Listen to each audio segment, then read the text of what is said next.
అందరికీ నమస్కారం.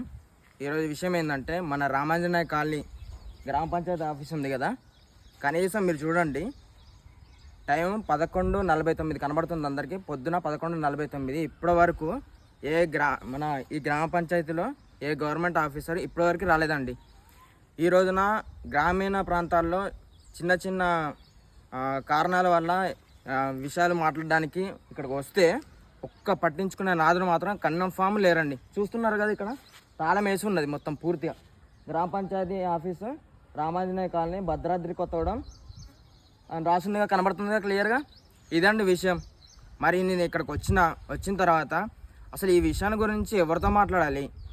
నాకు వేరే విషయంలో గ్రామీణ ప్రాంతాలలో చిన్న విషయం నాకు ఒకటి తెలిసింది, దాని గురించి మాట్లాడదామనేసి వస్తే ఒక్క పంచాయతీ ఆఫీసులో ఒక గవర్నమెంట్ ఆఫీసర్ ఉండాలి కదండి, ఒక్కరూ లేరు.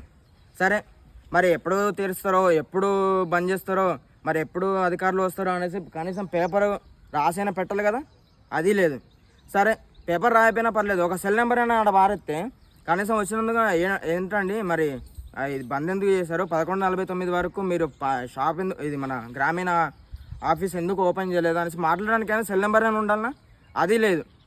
కనీసం ఈ అధికారులకు పెద్దవాళ్ళు, గ్రామీణ ప్రాంతాల్లో పెద్దవాళ్ళు ఉన్నవాళ్ళు మాత్రం ఖచ్చితంగా దీని గురించి మాట్లాడి ఈ విషయాన్ని పెద్ద కాదులే కానీ నార్మల్గా చర్చించేసి మరి ఈ టైం నుంచి ఆ టైం వరకు ఏ టైం వరకు అయితే పెట్టగలుగుతారో మీరే గ్రామీణ వాళ్ళ పెద్దవాళ్ళు సమక్షంలో అందరూ కలిసికట్టుగా కూర్చొని మాట్లాడుకోవాలి. మరి ఈ విషయం గురించి మనం ఎక్కడ మాట్లాడుకోలేము. మన రామాంజనేయ కాలనీలో ఏ విషయము ఏదైనా చిన్న చిన్న సమస్యలు ఉన్నా కూడా మాట్లాడడానికి వేరే గ్రామీణ ప్రాంతాలకైతే మనం పోయి మాట్లాడలేము కదా.